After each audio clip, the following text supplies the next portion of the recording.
government may be to try and wait us out and hope that our numbers will dwindle as some return to work. Sandmonkey, however, suggests a way forward. With proper citizen organisation, we'll have a foundation for an Egyptian unity party, one that promotes equality, democracy and accountability. You've also been posting your comments to our Facebook page. Reports that President Hosni Mubarak has resigned as head of the ruling NDP party has prompted a flurry of postings, many from people outside Egypt. Michael Ypres in Saudi Arabia writes, "Enough is enough. I'm a Filipino. I feel what the Egyptian people feel, because people power also happened in our country." Elizabeth Armstrong says, "Another step towards the door. We need the Western governments to set aside their own interests and support democracy for the people of Egypt." And Tommy Birchfield from Tennessee in the United States thinks it's only a matter of time for the president. He says his days are numbered, his regime is finished. He is finished. Remember, we do want to hear from you, be it through Twitter or Facebook. And if you have video or images of events inside Egypt, we'd love to see them. You can send them to our Your Media site. The address for that is yourmedia.aljazeera.net. And of course, you can get the latest news and analysis on Egypt through the website. The address is www.aljazeera.net/English. You can also follow our live blog, where you can watch the latest videos and get updates throughout the day. And that's it for now. Back to you, So.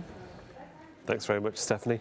So the web is a central forum for discussion and dissent in Egypt. That's why, when the uprising began nearly 2 weeks ago, there was a near total internet blackout. But exactly how was access cut off? Well, an American advocacy group called Free Press says it's uncovered a link to a California-based technology company which allegedly sold the Egyptian government equipment, allowing it to track internet activity. Rob Reynolds has the story. When Egyptian authorities shut down internet access in an effort to stifle growing anti-government protests, their actions were condemned worldwide, including by U.S. President Barack Obama. But a U.S. company is working with Egypt's state telecommunications agency, selling it sophisticated tools for spying and controlling web users. Naris, located in Sunnyvale, California, provided Telecom Egypt with a monitoring tool called Deep Packet Inspection. Tim Carr heads the media reform organization, Free Press. Deep packet inspection sits on routers around internet networks, and it allows them to sift through, to filter, to surveil internet communications. DPI permits governments to know which of its citizens is posting criticisms or organizing protests through Twitter and Facebook. It can also track cell phone users. With some cell phone systems, you can actually geolocate the person that is tweeting via their cell phone, for example, and track them down. So it has various dangerous applications. Naris, which is owned by the aircraft maker and weapons contractor Boeing, refused to return Al Jazeera's calls and emails. So we went to see them in person. Rob Reynolds, I'm a reporter with Al Jazeera English. I'm here to see if I could speak to executives about your sales of technology to Egypt. Only thing to say is no comment. Nobody is talking to the media. The secretive company has also sold technology to Saudi Telecom, Kuwaiti Wataniya Telecom, and India's largest broadband provider, Sci-Fi. Internet spying is generally illegal in the U.S. Naris is one of several companies that sell internet tracking and spying technology. But there are no laws or regulations to govern the use and sale of these powerful tools. Carr says more transparency and oversight are needed.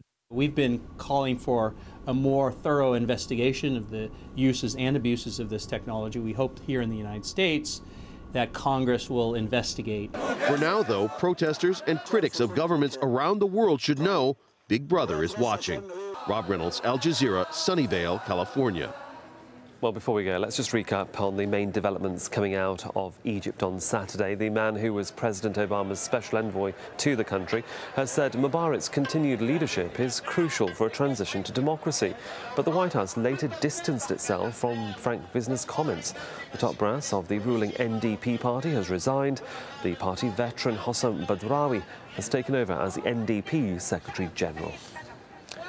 Now, the news continues here on Al Jazeera in about 30 minutes' time after the Listening Post. But for now, we'll leave you with some of the dramatic pictures from Egypt on Saturday, the 5th of February.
Hello, I'm Barbara Serra. You're at The Listening Post. This week, Egyptians take to the streets in their millions, while the Mubarak government pulls the plug on media, old and new. WikiLeaks and the UK's Guardian newspaper, the battle is out in the open. Breaking the silence in Israel, giving voice to Israeli soldiers. We were told there are no innocents. Everyone is enemy. And Hosni Mubarak's TV address reinterpreted. Right from the very beginning, when protesters swarmed the streets of Cairo, Alexandria and Suez on the 25th of January, this story had the look and feel of a huge news event. Anti-Mubarak protesters numbered in their millions, and mobs accused of being sanctioned by the Egyptian government struck back. Media attention intensified, and the government's battle to control the message grew more desperate. The authorities pulled the plug on the country's internet. They shut down the phone service for a while and escalated attacks on journalists. Al Jazeera had its broadcasting license withdrawn, and our reporters were even held under arrest for their coverage of events.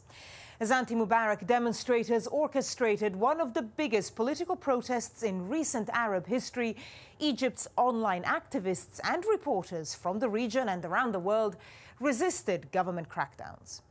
The Listening Post's Salah Khader reports now on a protest that came together online, dominated headlines, and sent tremors all the way from Sana'a in Yemen to Washington, D.C. in the United States.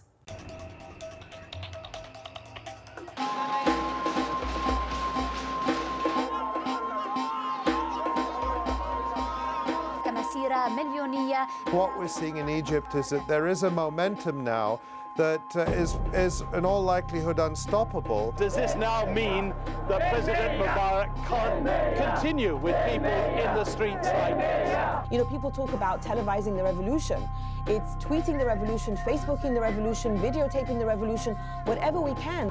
Thousands of Egyptians poured into the streets across the country. This is a very, very peculiar moment in media history, I think. I think this is a very revolutionary moment. Of all the bizarre output broadcast by the Egyptian state channel, this was surely evidence of the disconnect between the Egyptian state and its people. Simultaneous with Nile TV's broadcast of this music video were transmissions from global satellite television showing footage of over 1 million Egyptians amassed in Cairo's Tahrir Square. The contrast between state TV and satellite broadcasters was stark, but not surprising. When you look at the Egyptian state television, it's really, for many people, look at it a joke. You know, nobody takes that media seriously, and you see the huge contrast between the state media and the coverage from Al Jazeera and other satellite channels. The Egyptian state television has turned to typical propagandistic broadcasting. There's virtually no information about the protest. So the Egyptians right now are subjected to two parallel media discourses. The first shows Egypt literally up in flames, and on the other hand, you've got footage of the Egyptian regime asserting their control of the country. Asserting control isn't that easy anymore. The Arab media landscape is no longer the exclusive preserve of state-controlled outlets. The last 15 years have seen a lot of change. You've had the satellite television revolution that allowed Arabs, you know, from Morocco all the way to Iraq to see what was happening in each other's countries. And then you had a kind of independent media revolution, which saw the birth of independent newspapers that were not affiliated to any political parties and obviously not the state.